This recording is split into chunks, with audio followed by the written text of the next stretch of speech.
Hello, welcome back to Lesson 10 for Riemann Sum. In the first two videos, we talked extensively about how to find the left, right, midpoint, and trapezoidal Riemann sums. In this video, we're actually going to do some examples. So we're going to look at actual problems themselves. We're going to start here with example number 3, where it says use the Riemann sums to find the indicated areas between y equals x squared and the x-axis. So we could have this imaginary thing right here. So we're looking at the area between the x-axis, the curve, from x equals 0 to x equals 2. So we want to know the area that's inside of here, okay? And we're going to use rectangles to do it. And so we want 3 rectangles to be sure. So the first thing we're going to do is figure out what delta x is, okay? We weren't given that. So remember, we're on the interval from 0 to 2, and we want 3 rectangles. So the formula that we use, to find delta x is going to be b minus a, where b is the right-hand endpoint, a is the left-hand endpoint, and then n is going to be the number of rectangles. So in this case here, delta x is going to be equal to 2 minus 0 over 3, so delta x is going to be equal to 2/3. 2/3. So that's important. So remember, ladies and gentlemen, we have 2/3. So that is our constant delta x. So what we want to do is we want to create a little table, right, little table, and we want 3 rectangles. We want 3 rectangles. So here's what we're going to do. So rectangle 1 is going to be between 0 and 2/3. Rectangle 2 is going to be 2/3 plus another 2/3, which is going to give us 4/3. And then rectangle 3 is going to be from 4/3 to another 2/3, which would be 6/3, which is going to give you 2. So you know that you got this right because, again, we're from 0 to 2. We have 3 rectangles. The first one's here, the second one's here, and the third one's here. And now we want to plug in values, right? We want to plug in values for this. So we're going to get 0 squared is going to be 0. 2/3 squared is going to be 4 over 9. 4/3. I'm just using this equation right here, right? This is the function. So when x equals 2/3, this y value is going to be 4/9. Okay, that's what that means. If I go ahead and square 4 over 3, I get 16/9. And then I square 2, I get 4. So now we have our values. So now we're going to use the shortcut. We're going to use the shortcut because delta x is actually constant. Okay, we're going to use the shortcut that is constant. So we can look at the values for this. So rectangle between 0 and 2.3 for a left Riemann sum would literally just be the line because it's stuck right here. So this would be the rectangle. So there really won't be one. From 2/3 to about 4/3, it's going to be this one, and then this would be our other left Riemann sum. So guys, remember, again, we didn't have to do this, but remember it's strictly increasing, so we know that the left Riemann sum, which I'm going to write as LRS, that's going to be an underestimate, and so we're going to say it's an underestimate, and it's also going to be the inscribed area. So inscribed is always going to be your less approximate value, And that goes back to geometry with inscribed versus circumscribed area. And we could talk about that, but we don't need to do it here in this video.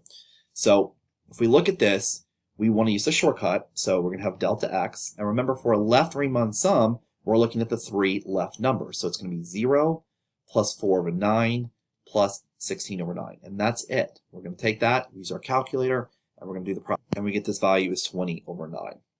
20 over 9. And then likewise, if I were to go and look at the right Riemann sum, right, this is going to be the circumscribed. So circumscribed always represents the over approximation. So what our rectangles would look like for the right-hand sum between 0 and 2.3, we go to the 2/3, and we go ahead and draw a rectangle here. And then from 2.3 to about 4/3, we draw again from the right-hand side. Again, you guys don't have to draw the rectangles at all. And clearly, I'm doing a horrible job with approximation because these are supposed to be about the same. So this middle one, I got a little too big here, but it's okay. The idea. But shortcut time, because we don't need to do the rectangles, we're going to pull out our delta x because it's constant, and then we're going to use the right 3 numbers, right? We're going to use 4/9 plus 16/9 plus 4, and then we do our calculation for that. We get 112 over 27. Okay, and we could easily use the trapezoidal. We can find the trapezoidal right now if we wanted to by just simply averaging these two numbers together using our calculator. Okay, so that's the idea. And again, these are not the exact area under the curves, but this is your general idea for it. All right, let's look at one really, really simple example here. It says the car comes to stop 5 seconds after the driver slams on the brakes. While the brakes are on, the following velocities are recorded.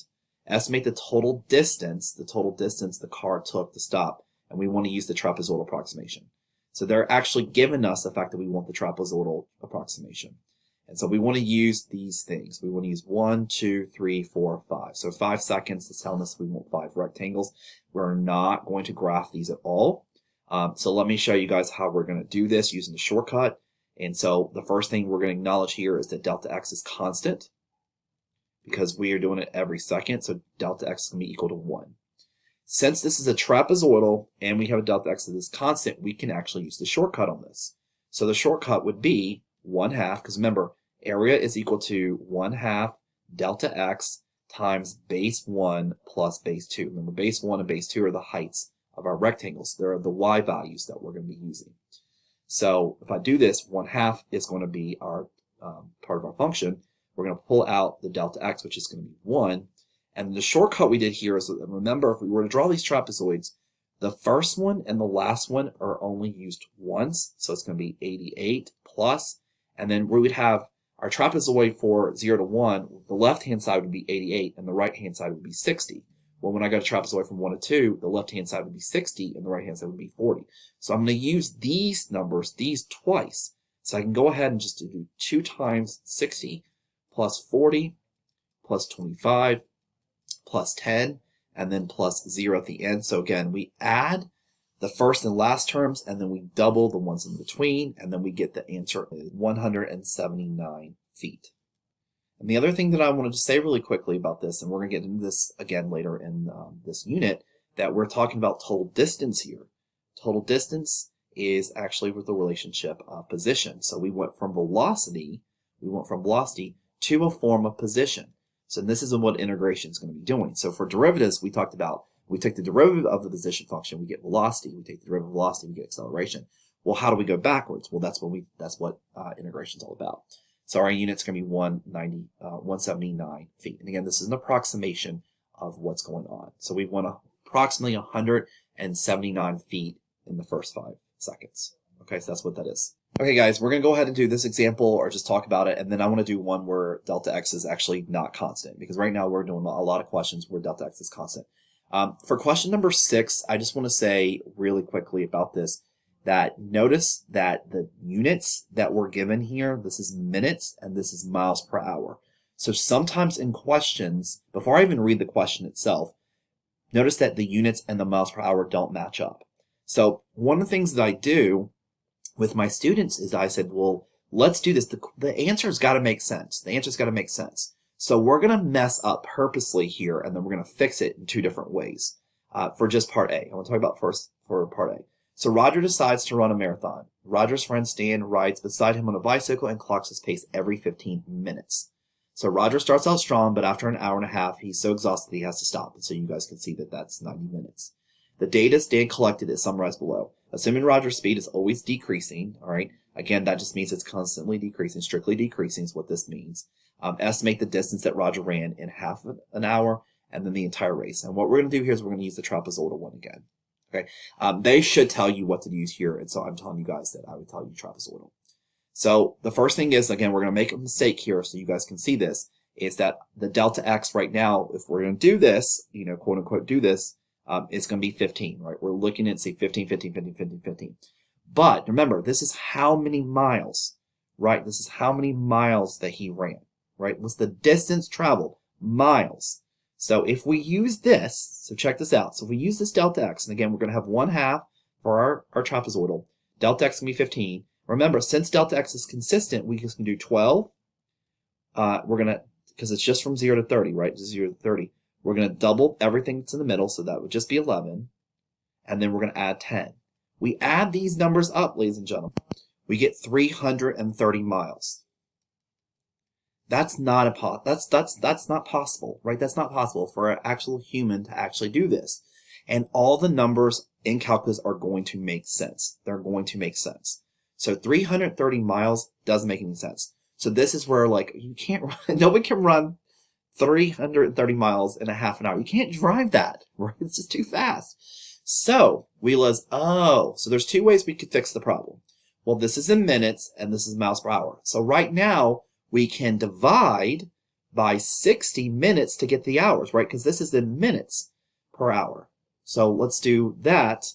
I'm sorry, it's miles per minute. So it's going to be 330 divided by 60, and we're going to get now 5.5 miles.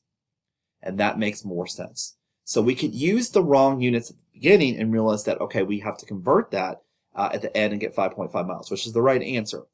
The other way that you could do this problem that makes more sense is to change the delta x, right? The delta x does not need to be 15 in this case. Let's go ahead and do that initially. Well, if we want to say in hours, then 15 minutes is actually 1/4 of an hour. And then 30 minutes is going to be 1/2 of an hour. This would be 3/4, this would be 4/4, and that's, yes, I could simplify it. 5/4 and then 6/4. So our delta x here would actually end up being 1/4 instead of 15. And when you do this math this way right here, you're going to also get 5.5. Okay, 5.5. So that is your just a strategy to make sure that we remember that units do matter. Okay, units do matter. And really quickly, I went ahead and just wrote out what you guys would have to do to find this using the trapezoidal because delta x is constant. So it'd be 1/2, 1/4, and again, we would do add the first number and the last number, and then everything in the middle we would double. And so that's what you get with that. And so how many miles did he run overall? And this number should make sense, and he ran 13 miles, which is pretty good, I think, for an hour and a half. So 13 miles total. Okay, actually, we're going to stop this video here, and then I'll do a fourth video where we'll talk about where delta x is not constant. So I'll see you guys in the next video.